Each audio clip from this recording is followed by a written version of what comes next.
पाकिस्तान में इमरान खान को सज़ा सुनाई गई है और साथ में उनकी बीवी को भी सज़ा सुनाई गई है। 7 साल की सज़ा हुई है दोनों को। इद्दत केस के ऊपर सज़ा हुई है। ये इमरान खान की जो शादी हुई थी बुशरा बीबी के साथ, तो बुशरा बीबी की दूसरी शादी थी ये। उनके जो पहले पति थे तो उन्होंने एक केस फाइल किया था जिनका नाम था खबर फरीद मनेका। तो ये केस जब उन्होंने फाइल किया तो उसमें सेक्शन 496 के तहत ये फाइल किया गया था, जिसमें मैरिज सेरेमनी फ्रॉड की ये सेक्शन है। तो इसमें उन्होंने केस फाइल किया था, उन्होंने फ्रॉड का आरोप लगाया था और अभी देखेंगे फ्रॉड क्या हुआ था। लेकिन इमरान के बारे में देखा जाए तो उनके ऊपर ये चौथा कन्विक्शन हो गया है और इसी हफ्ते में इमरान खान को तीसरी बार सज़ा सुनाई गई है। उनको पहले ट्यूसडे के दिन साइफर केस में 10 साल की सज़ा सुनाई गई थी। फिर वेडनेसडे के दिन उनको तोशाखाना केस में 14 साल की सज़ा सुनाई गई थी और आज उनको इद्दत केस में 7 साल की सज़ा सुनाई गई है। जो बुशरा बीवी है उनको दूसरी बार सज़ा सुनाई गई है। पहले उनको तोशाखाना केस में भी इमरान खान के साथ उनको 14 साल की कैद हुई थी और आज के दिन इद्दत केस में उनको 7 साल की सज़ा सुनाई गई है। अब ये जो इनके पति है, पहले पति, उन्होंने केस जब फाइल किया था तो उन्होंने केस में ये बात कही थी कि उनकी और बुशरा बीबी की जो शादी हुई थी 1989 की हुई थी और वो साथ साथ अच्छी तरीके से रह रहे थे, खुश रह रहे थे आपस में, वो खुशी थी। और उनका कहना ये कि 2014 से इमरान खान उनकी ज़िंदगी में आए और उनकी ज़िंदगी में आने के बाद इमरान खान उनके घर में आने लग गए। और जब मनेका यानी शौहर घर में नहीं रहते थे फिर भी इमरान खान आते थे और उन बुशरा बीबी के साथ वो कई घंटों तक उनके साथ घर में रहते थे।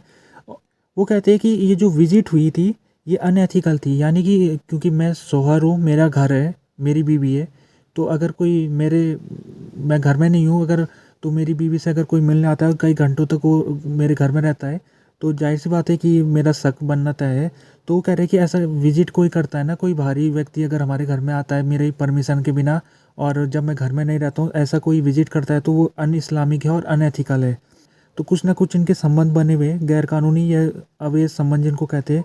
तो मेरे को इसी बात का लग रहा था और मैंने कोशिश की संबंधों को सुधारने की। मैंने बुशरा बीबी के साथ बात की, मैंने उनको समझाने की कोशिश की कि आपको इस तरह से इमरान खान के साथ नहीं बात करनी चाहिए। इतने लंबे समय तक आप उनके साथ घंटों घंटों तक क्या बात करते रहते हो और क्या आप उनके साथ करते हो। बुशरा बीबी ने कहा कि हम कुछ नहीं करते, हम बस स्पिरिचुअल बातें करते हैं। तो आखिरकार जब इमरान खान कुछ ज़्यादा ही इनको परेशान करने लगे थे, जो इनके हस्बैंड है मनेका, वो उन्होंने आखिरकार डाइवोर्स बुशरा बीबी को दे दिया। 14 नवंबर 2017 का बुशरा बीबी और मनेका का डाइवोर्स हो गया था। उसके बाद क्योंकि डाइवोर्स जब इस्लाम धर्म में हो जाता है तो कुछ समय के लिए इद्दत पीरियड शुरू हो जाता है। इद्दत पीरियड कुछ महीनों के लिए रहता है, जिस दौरान जो डाइवोर्स करने वाले जो पार्टनर्स हैं उनको शादी नहीं करनी चाहिए, उस दौरान तक इद्दत है जब तक। तो मनेका कहते हैं कि मैं बुशरा बीबी को उनके साथ फिर से डाइवोर्स का जो मेरा डिसीजन था मैं उसको पलटना चाह रहा था और मैं बुशरा बीबी को दोबारा से समझाना चाह रहा था कि हम अपनी शादी को दोबारा से शुरू कर सकते हैं, रिवाइव कर सकते हैं। लेकिन तब तक बुशरा बीबी ने शादी कर ली इमरान खान के साथ और वो शादी इद्दत पीरियड के दौरान हुई है, यानी इद्दत पीरियड ख़त्म होने से पहले ही शादी उन्होंने इमरान खान के साथ कर दी, जो कि कानून के खिलाफ है, इस्लामिक लॉ के खिलाफ है ये। तो इसी के ऊपर ये केस चल रहा था और इद्दत केस ही इसको नाम दिया गया था। और इद्दत केस में जिस प्रकार से आज के दिन फैसला आ गया, जज ने इमरान खान और बुशरा बीबी को 7 साल की सज़ा सुना दी और जज ने जो मनेका का जो आरोप था उसको सही ठहराया। तो यहाँ पर पीटीआई लीडर है इमरान खान और पीटीआई पार्टी के जो एक दूसरे नेता है बैरिस्टर गोहर, उनका स्टेटमेंट आया। उन्होंने कहा कि इमरान खान को बदनाम करने की कोशिश की गई थी इस केस में, उनको कैरेक्टर एसिनेशन उनका किया गया और साथ में उन्होंने कहा है कि हम इस मामले को हाई कोर्ट में लेके जाएंगे।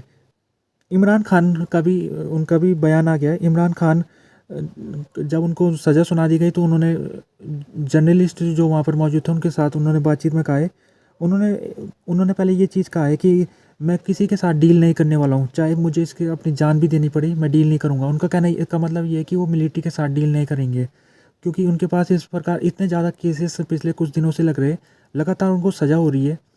तीन सज़ा उनको इसी हफ्ते के दौरान सुनाई गई है। तो इमरान खान से जब पूछा गया कि आप मिलिट्री के साथ अगर समझौता करके अगर आपकी सज़ा को माफ़ कर दिया जाएगा तो आप क्या तैयार होंगे? तो उन्होंने कहा नहीं, मैं नहीं तैयार हूँगा, मैं तैयार ही नहीं हूँगा, चाहे मुझे अब मौत की सज़ा सुनाई दी जाए, लेकिन मैं कॉम्प्रोमाइज़ नहीं करूँगा। साथ में उन्होंने ये कहा कि जो हमारी टॉप लीडरशिप है उनको फंसाने की कोशिश हो रही है ताकि इनको इलेक्शन से दूर रखा जाए, क्योंकि इमरान खान इस समय जेल में बंद है। तो इलेक्शन बस 8 फरवरी को है, वो कैंपेन नहीं कर पा रहे। तो उनका कहना यही है कि इलेक्शन को लेकर ही ये झूठे आरोप मेरे ऊपर लगाए जा रहे हैं।